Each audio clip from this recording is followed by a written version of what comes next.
16장 욥의 이 고난당하는 것들이나 또 친구들의 그 말에 대해서 욥이 변론하거나 또 이 욥의 고난이라든가 이런 것들을 볼 때 그리스도의 고난을 생각해 볼 수 있지 않을까 이런 생각도 하게 됩니다. 어떻게 보면 예수님께서 유대인들한테 막 정죄를 당하잖아요. 그렇죠? 그래가지고 예수님이 죄도 없으신데 십자가에 못 박히신다는 거죠. 죄 없는 자가 십자가에 못 박히는 것은 그 그리스도의 고난이 이 욥의 고난과 닮았다라고도 볼 수 있을 것 같아요. 지금 욥이 계속 친구들하고 말하자면 언쟁을 벌이려고 그리고 자기의 의를 변론하는 가운데 고난 가운데 있단 말이죠. 그래서 이사야 선지자도 그리스도에 대해서 그렇게 예언을 했잖아요. 우리는 그가 죄가 있어가지고 맞는 줄 알았다. 이사야서 53장에 보면 4절에 보면 우리는 생각하기를 그는 징벌을 받아 하나님께 맞으며 고난을 당한다. 이렇게 예수 그리스도에 대해서 많은 사람들이 이렇게 생각을 했다는 거죠. 아마 이거는 이제 유대인들의 생각이라고 기본적으로는 그렇게 생각이 됩니다. 예수님 당신 때 이 유대인들이 예수님을 십자가에 못 박아 죽게 하소서 라고 하면서 많은 사람들이 예수님을 조롱하고 그랬죠. 특히 예수님을 십자가 못 박아 죽게 할 때. 그럼 바로 하나님의 진노와 저주를 받았어. 하나님의 공의의 심판을 받아서 그가 그렇게 되는 것이다. 이렇게 많은 사람들이 생각을 했다는 거죠. 그래서 방금 읽었던 이사야서 53장 4절에서부터 쭉 보면 우리는 생각하기를 또 5절에도 보면 그가 찔림은 우리의 허물 때문이고 그가 상함은 우리 죄악 때문이고 그가 징계를 받아 우리가 평화를 누리고 그가 채찍에 맞아 우리가 나음을 받았다. 그런데 사실은 자기 죄 때문이 아니고 우리들 자신의 죄 때문이지 그리스도 자신의 죄가 있어서 고난을 당한 건 아니었잖아요. 그런데도 사람들은 그가 하나님께 맞아서 징벌을 받아서 이렇게 이제 말을 하죠. 욥의 세 친구들이 지금 욥에 대해서 그렇게 지금 생각을 하고 있는 거잖아요. 그리고 욥의 세 친구들은 우리가 알다시피 그들의 신론은 또 그들의 신앙관, 율법관은 그런 율법관이잖아요. 그래서 마치 눈에는 눈, 이에는 이, 인정사정 없는 한마디로 그런 어떤 공의의 하나님 물어보면서 예수님이 십자가에서 고난을 당하는 것은 그가 자기 죄로 말미암아서 징벌을 당한다. 라는 식으로 욥의 세 친구들이 계속 이렇게 욥에 대해 가지고 정죄하고 그렇게 말을 하잖아요. 이런 것들이 이 욥의 고난이 그리스도를 보여준다고 하는 거죠. 이게 닮았죠. 방금 읽었던 것처럼 우리는 생각하기를 그는 징벌을 받아 하나님께 맞고 고난을 당한다. 이게 욥의 세 친구들의 관점이었잖아요. 하지만 욥은 정작 그게 아니었죠. 그런 걸 볼 때 또 예수님을 닮았잖아요. 예수님이 죄가 있어가지고 그런 게 아니라 사실은 우리를 위해서 채찍을 맞고 고난을 당하고 이렇게 하신 거잖아요. 그래서 이 욥기에서 욥의 토로, 욥의 슬픔과 고통 이런 것들이 예수님에 대한 그 시편과 많이 닮아 있어요. 보면 16장을 보면 16장 19절 한번 보세요. 이런 것도 보면 닮았어요. 예? 나의 가까운 친구들이 나를 미워하며 내가 사랑하는 사람들이 돌이켜 나의 원수가 되었구나. 이거 시편의 내용하고 굉장히 닮았어요. 그리고 너희가 어찌하여 하나님처럼 나를 박해하느냐. 박해하느냐. 하나님께서 죄 없는 예수님을 십자가에 못 박아 죽게 할 때 여기 보면 너희가 어찌하여 하나님처럼 나를 박해하느냐. 하나님이 예수님을 십자가에 내어주는 거죠. 하나님도 예수님이 죄가 없는 걸 알잖아요. 동시에 욥처럼 죄가 없는 걸 아는 거죠. 그런데도 하나님께서 욥을 고난 가운데에다가 두시잖아요. 예수님도 죄가 없는데 의로우신 예수님을 하나님이 고난 가운데 내버려 두시잖아요. 이런 것들이 많이 닮았다 이거죠. 그 욥의 고난 그 자체가 예수의 십자가의 고난을 보여준다고도 저는 볼 수 있다고 생각해요. 특히 그 욥기 전체의 구조에서 욥의 세 친구들은 또 세 친구잖아요. 이게 3이라는 것은 어떻게 보면 완전수인데 율법의 완전함을 보여준다라고도 나는 생각할 수 있다고 봐요.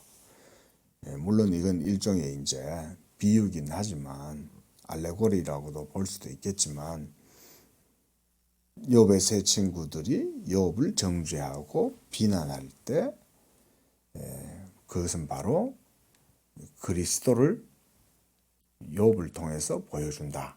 이렇게도 저는 볼 수 있다고 봐요. 그래서 시편 38편 11절 보면 내가 사랑하는 자와 내 친구들이 내 상처를 멀리하고 내 친척들도 멀리 섰나이다. 이렇게. 이 전부 다 그리스도에 대한 내용이에요. 이런 것들이. 또 55장 13절 12절부터 한번 보세요. 나를 책망하는 자는 원수가 아니라 원수일진데 내가 참았으리라. 나를 대하여 자기를 높이는 자는 나를 미워하는 자가 아니라 미워하는 자일진데 내가 그를 피하여 숨었으리라. 그는 곧 너로다. 나의 동료, 나의 친구요, 나의 가까운 친구로다. 이렇게 말을 하는 거죠. 이 모두가 다 예수님에 대해서 보여준다라고 할 수 있어요. 그래서 예수님이 고난당할 때 가까운 친구들이 예수님을 배반하고 이는 누구냐? 나사렛 목수 요셉의 아들이 아니냐? 이거 다 아는 거죠. 예수님에 대해서. 그런데 정작 예수님이 고난을 당하고 하나님의 진노와 심판 아래 서 있을 때 모든 사람들이 다 예수님을 떠나가잖아요. 그런 것들을 볼 때 이 욥의 이런 고난이 특히 또 욥기가 그런 예수님에 대해서도 보여준다. 그래서 다시 한번 이 본문을 보면 18절에 보면 지금 나의 증인이 하늘에 계시고 나의 중보자가 높은 데에 계시니라. 이런 표현도 사실은 욥기 속에서 중요한 표현인 거예요. 나의 중보자라 그러잖아요. 그러니까 욥의 믿음에는 중보자의 개념이 있었던 거죠. 그냥 하나님이라고 말하지 않고 하나님과 자기 사이에 중보자가 있다는 말이잖아요. 이런 중보자가 있다는 사실을 욥은 어떻게 알았을까? 당연히 욥의 믿음의 증거겠죠. 욥이 가지고 있는 믿음의 증거에는 중보자가 있는 거예요. 우리가 참된 믿음이 어떤 믿음이 참된 믿음이냐? 예수 믿는 믿음이 참된 믿음이잖아요. 만약 중보자가 없이 어떤 신에 대한 믿음을 갖고 있다. 그건 알라라든가 아니면 여호와의 증인이라든가 이런 거예요. 중보자 예수에 대한 증거가 예수 믿는 우리 속에는 있는 거예요. 그게 있기 때문에 예수를 하나님의 아들이라고 고백할 수 있는 거죠. 그런 증거를 가질 수 있는 것은 바요나 시몬아 네가 복이 있다. 그걸 알게 한 이는 혈육이 아니라 네 아버지다. 내 아버지가 이것을 너에게 알게 해주셨다. 그걸 알게 해 주셨다는 거죠. 그러니까 베드로에게. 베드로 속에 그것에 대한 알미 있었다는 것 자체가 바로 그런 하나님의 계시가 베드로 안에 있었고 그 계시로 말미암아 믿음의 증거를 가지고 있었다는 거잖아요. 그러니까 욥도 그런 믿음의 증거를 가지고 있었다는 말인 거예요. 그러니까 나의 중보자가 높은 데에 계신다. 그리고 21절에도 사람과 하나님 사이에 또 인자와 그 이웃 사이에 중재하기를 원하노라. 그 욥이 자기의 고난을 통해서 그리스도를 생각하게 되었다는 거잖아요. 만약 욥이 고난이 없었다면 의로운 욥이 애꿎게 이런 고난을 당하지 않았다면 이렇게 하나님과 사람 사이에 있는 중보자에 대해서 말을 할 수 없었겠죠. 물론 평소에도 마음에는 계시로 말미암는 증거 때문에 이렇게 중보자에 대한 개념을 생각은 하고 있었겠지만 고난이 닥침으로 인해서 이 중보자에 대한 개념과 또 중보자에 대한 신앙 고백이 구체적으로 드러나게 되었다 이 말인 거예요. 우리도 우리 속에 믿음이 있지만 하나님이 그 믿음을 드러나게 하기 위해서 때때로 어떤 동기를 사용하시잖아요. 그렇죠? 그래서 믿음을 고백하게 하고 그 고백을 따라서 살아가게 하는 게 말하자면 하나님의 섭리 가운데 또 하나라고 할 수 있어요. 그러니까 욥을 통해서 하나님이 지금 이런 일들을 하시는 거죠. 자, 뭐 우리가 빌닷에 대한 내용은 크게 보지를 않을 거예요. 왜냐하면 이제는 다 기본적으로 다 알기 때문에. 그래서 2절에 너희가 어느 때에 가서 말로 끝을 맺겠느냐 깨달으라. 그 후에야 우리가 말하리라. 어찌하여 우리를 짐승으로 여기고 부정하게 보느냐. 울분을 터뜨리고 자기 자신을 찢는 사람아 너 때문에 땅이 버림을 받겠느냐. 바위가 그 자리에서 옮겨지겠느냐 하면서 욥이 악인이라고 말하는 거죠. 그래서 5절에서부터 보면 욥이 지금 현재 당하고 있는 그 모든 고난 이런 것들이 다 네가 악해서 그렇다. 죄가 있어서 그렇다. 그렇게 말을 하는 거죠. 그러니까 우리가 욥의 고난뿐만 아니라 욥의 세 친구들의 입장에서도 한번 생각을 해볼 필요가 있어요. 욥의 세 친구들은 왜 그렇게 생각을 했을까? 그들의 율법관, 신앙관 때문에 그런 거죠. 그렇죠? 우리가 예수님을 믿을 때 그 예수 믿음에 대한 믿음의 도를 이 욥의 세 친구들을 통해서도 볼 수가 있어요. 그들의 신앙관은 한마디로 율법관이고 하나님의 공의에 의해서 욥이 지금 하나님께 매를 맞고 그래서 네가 지금 고난 당하는 거고 너는 악인이다 이런 결과가 된 거잖아요. 하지만 하나님은 그렇게 말씀하시지 않는 거죠. 욥에 대해서 했던 너희들의 모든 말은 다 잘못됐다. 이 뒤에 가면 하나님이 그렇게 말씀을 해요. 우리 한번 볼까요? 욥기 42장 제일 마지막이죠. 한번 보십시다.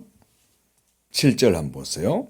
하나님이 이 모든 말씀을 하신 후에 대만 사람 엘리바스에게 이르되 내가 너와 내 두 친구에게 노하노니 하나님이 노하시는 거예요. 이는 너희가 나를 가리켜 말한 것이 내 종 욥의 말같이 옳지 못함이니라. 그러니까 보세요.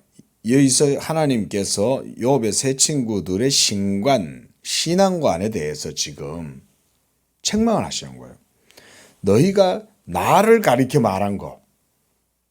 그러니까 너희들이 뭐 나한테 대해서 잘 안다고 얘기하고 너희가 나의 의를 너희들이 다 알아서 변론하는 것처럼 그런 신앙관을 가지고 책망을 하고 그랬지만 너희들의 그 모든 말은 다 잘못됐다는 거죠. 하나님이 잘못됐다고 말하잖아요. 그게 뭔 얘기일까요? 여기에도 저는 그런 의미가 있다고 봐요. 하나님은 율법주의를 결코 의롭다고 말하지 않는다는 거죠. 하나님의 율법 그 자체는 의롭지만 하나님의 택한 백성들에 대한 율법의 정죄는 잘못됐다는 거죠. 이런 거를 저는 보여준다고 생각을 합니다. 그래서 8절에 보면 수소 7, 순양 7을 가져다가 내 종 욥에게 가서 너희를 위하여 번제를 드리라. 번제라는 것은 죄를 사하기 위해서, 사함받기 위해서 하나님께 드리는 제사잖아요. 그러니까 너희들의 죄를 그 희생제물을 통해서 씻어내라. 그 말인 거죠. 그래서 이제 8절에도 보면 그런 말씀이 있죠. 너희가 나를 가리켜 말한 것이 내 종 욥의 말같이 옳지 못하다. 결국 하나님은 욥의 편을 들어주는 거잖아요. 이렇게 빌닷에 대한 내용도 보면 다 그런 말이죠. 그리고 19장에서도 이제 욥에 계속된 그런 내용입니다. 그래서 4절에도 보면 비록 내게 허물이 있다 할지라도 그 허물이 내게만 있겠느냐. 너들한테도 있는 거 아니냐 이 말인 거잖아요. 그 욥은 기본적으로 하나님 앞에 불의하고 온전치 못하고 죄가 없다고 말하는 건 아니죠. 욥이. 자, 우리가 아까도 봤듯이 이제 19절은 바로 그런 그리스도의 시편과 닮았죠. 그리고 22절에 너희가 어찌하여 하나님처럼 나를 박해하느냐 내 살로도 부족하냐 라고 말하고, 자 마지막으로 25절도 보세요. 내가 알기에는 나의 대속자가 살아계신다. 아까는 중보자라 그랬잖아요. 여기서는 대속자라 그러는 거죠. 중보자가 대속자죠. 그러니까 이런 욥이 바로 이런 중보자라든가 대속자라든가 이런 것에 대한 믿음을 보여주는 거죠. 그리고 마침내 그가 땅 위에 서실 것이다. 이런 것도 대단한 내용이에요. 마침내라고 그러잖아요. 결국 예수 그리스도께서 하나님의 택하신 백성의 의를 위해서 그들의 의를 변론하려 이 땅에 서실 것이라는 거죠. 이런 건 구속에 대한 계시라고 볼 수 있는 거예요. 그리고 내 가죽이 벗김을 당한 뒤에도 내가 육체 밖에서 하나님을 보리라. 육체 밖에서 하나님을 본다는 말은 내가 죽어서 지옥에 간다는 것이 아니라 의로우신 하나님 앞에 서게 될 거라는 말이잖아요. 하나님을 본다는 말은 두 종류죠. 하나는 심판주이신 하나님을 보는 거고 하나는 나를 의롭다 하시는 하나님을 보는 거잖아요. 근데 욥은 어느 거겠어요? 자기를 의롭다 하시는 그 하나님을 자기가 육체 밖에서 죽으면 보게 된다 그 말이잖아요. 그리스도에 대한 계시가 있는 사람, 그리스도를 중보자로 인식하는 사람, 그리고 대속자로 고백하는 그런 사람들은 항상 자기의 의를 오직 그 하나님께 두는 거죠. 내 의는 하나님이시다. 이런 고백을 하는 거죠. 그래서 27절에 내가 그를 보리니 내 눈으로 그를 보기를 낯선 사람처럼 하지 않을 것이다. 왜 낯선 사람처럼 하지 않아요? 익숙하다는 말이잖아요. 그렇죠? 익숙하다는 말은 벌써 자기가 안다는 얘기죠. 그러니까 욥은 벌써 마음속에 중보자에 대한 계시가 있는 거예요. 그러니까 예수님이 낯선 분이 아닌 거죠. 그리고 이 육체를 떠나서 그 영혼이 하나님의 존전 앞에, 실존 앞에 딱 서면 그 하나님이 낯선 분이 아니라 익숙한 분인 거죠. 주여 이렇게 하는 거죠. 주님 접니다 이렇게 할 거 아니에요. 그렇죠? 그 28절도 한번 보십시오. 너희가 만일 이르기를 우리가 그를 어떻게 칠까 하며 이르기를 일의 뿌리가 그에게 있다 할진대 너희는 칼을 두려워할지니라. 분노는 칼의 형벌을 부르나니 너희가 심판장이 있는 줄을 알게 되리라. 그 어떻게 칠까 이런 것도 예수님한테 하는 거하고 비슷하잖아요. 그렇죠? 그러니까 율법주의자들을 오늘 내용은 좀 정리를 해보면 그런 거예요. 이 욥의 세 친구들은 마치 유대인들을 닮았어. 그들은 율법을 가지고 있으면서 하나님을 섬긴다고 했고 하나님을 잘 안다고 생각했잖아요. 그리고 율법의 규범이 있는 자로 모범이 있는 교사라고 스스로들 생각했단 말이죠. 유대인들은.